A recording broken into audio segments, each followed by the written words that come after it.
अब बाबर आजम साहब ने भी ट्विटर के ज़रिए ये बयान पेश किया है कि वो भी कप्तानी का अपना जो रोल है जो होता है वो छोड़ना चाहते हैं और उसके अंदर से रिज़ाइन करेंगे वो। और रिज़ाइन करने की वजूहात जो बयान की जा रही है वो ये है कि वो अपनी परफॉर्मेंस और अपनी कुछ मतलब पर्सनल जो उनकी स्पेस है उसकी बना पे कह रहे हैं कि मुझे पर्सनल डेवलपमेंट हो जाए वो परफॉर्मेंस हो जाए, उसको बढ़ाने के लिए और एनहांस करने के लिए वो कह रहे हैं कप्तानी जो है मुझे छोड़नी पड़ेगी।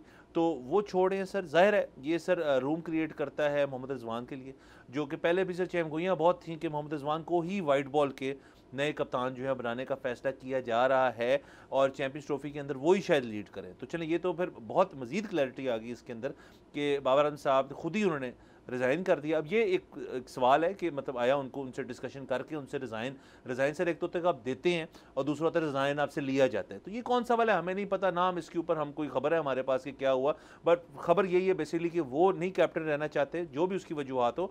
और अब कोई नए कप्तान सेलेक्ट होंगे और वाइट बॉल के अंदर आपके पास एक नया जो लीडर आएगा और फिर हम देखेंगे उनकी परफॉर्मेंस। अभी चैंपियंस ट्रॉफी बस आने वाली है सर। हो तो पाकिस्तान में जिस तरह कहा जाता है ना कि कुछ भी हो सकता है, मतलब यहाँ पर तो कई ऐसी आपको मैं माजी मिसालें दे सकता हूँ जिनमें आमिर सोहेल भी शामिल हैं और लोग भी शामिल हैं कि जो टीम का हिस्सा ही नहीं थे वो टीम में वापस आए और एज कप्तान आए।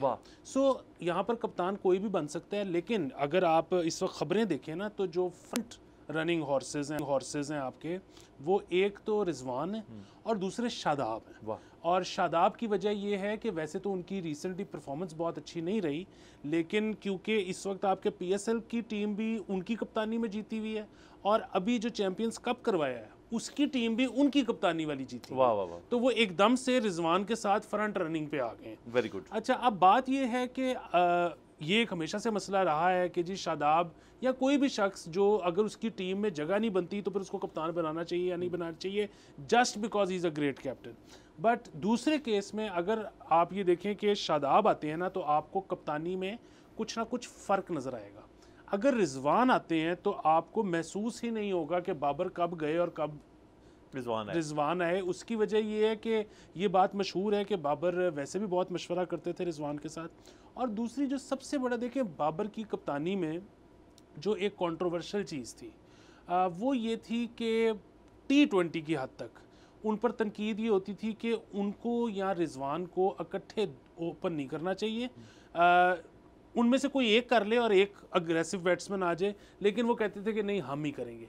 अब अगर रिजवान कैप्टन बनते हैं तो वो तो वैसे ही रहेगा। बाकी जहाँ तक डिसीजंस की बात होती है उसमें बहुत माइनर सा फ़र्क आ सकता है। वो तो आपको पता है वैसे भी ज़्यादातर अब मुशावरत होती है, कोच के साथ भी होती है, जो आपके साथ टीम एनालिस्ट होते हैं और वो मल्टीपल होते हैं उनके साथ भी होती है।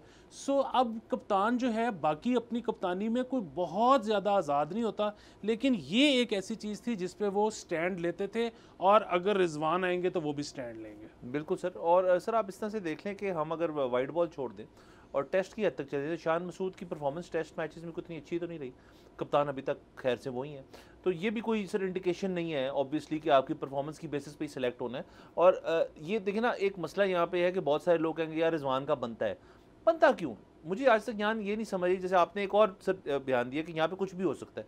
सर ये कुछ भी होने से मैं बड़ा तंग हूँ। हमें थोड़ी सी पॉलिसी अपनी बतौर शहरी और इस अवाम का हिस्सा होते हुए मुल्क के अंदर तब्दील करनी चाहिए कि ये कहना हम छोड़ दें कि यहाँ कुछ भी हो सकता है। या तो आपका यहाँ कुछ भी नहीं हो सकता, एक तो ये पॉलिसी है, या दूसरा ये होगा यार यहाँ वो चीज़ हो सकती है जो मेरिट पे उतरती है चीज़।